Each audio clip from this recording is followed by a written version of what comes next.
4 बजे से और 6 बजे तक का जो समय है ये भजन के लिए बहुत लाभदायक है।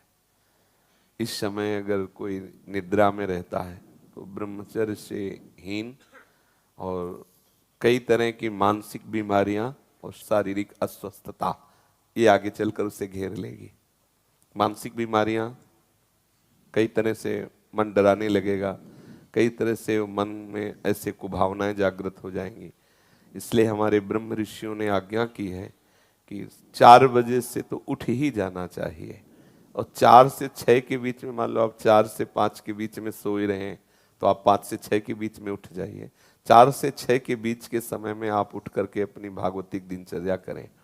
भागवतिक दिनचर्या में जैसे अपने लोग राधा वल्लभी हैं तो प्रातः काल उठ करके अपने गुरुजनों का, रसिकों का सुमिरन करें, गुरु मंत्र का जप करें, फिर स्नान आदि करके श्री जी की मंगला, श्री जी को सुंदर पद सुनाना आदि, या अगर उस समय ऐसी भावना है तो 2 घंटे बैठ करके जप करें। मंगल बेला होती है प्रातः कालीन, उस समय शयन तो कभी नहीं करना चाहिए, किसी को भी नहीं करना चाहिए। वो अपने लिए परमार्थ और स्वार्थ दोनों की हानि करने वाला है। 4 से 6 के बीच में।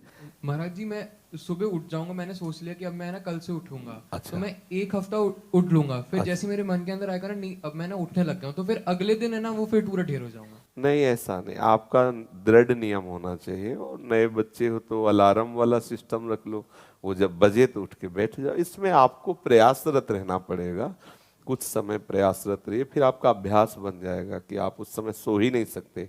जैसे अभ्यास बन जाए ना तो आप सो ही नहीं सकते, मतलब सो ही नहीं आपका शरीर राजी ही नहीं होगा बिस्तर में लेटना, वो राजी ही नहीं होगा। तो इसलिए नियम बनाओ और नियम पूर्वक चलो।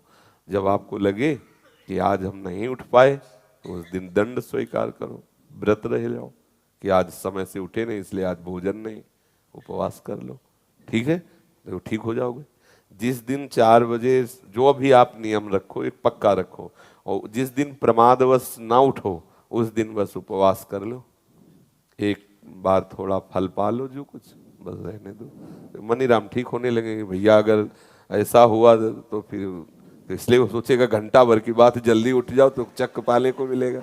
ठीक है, आप ऐसा करो।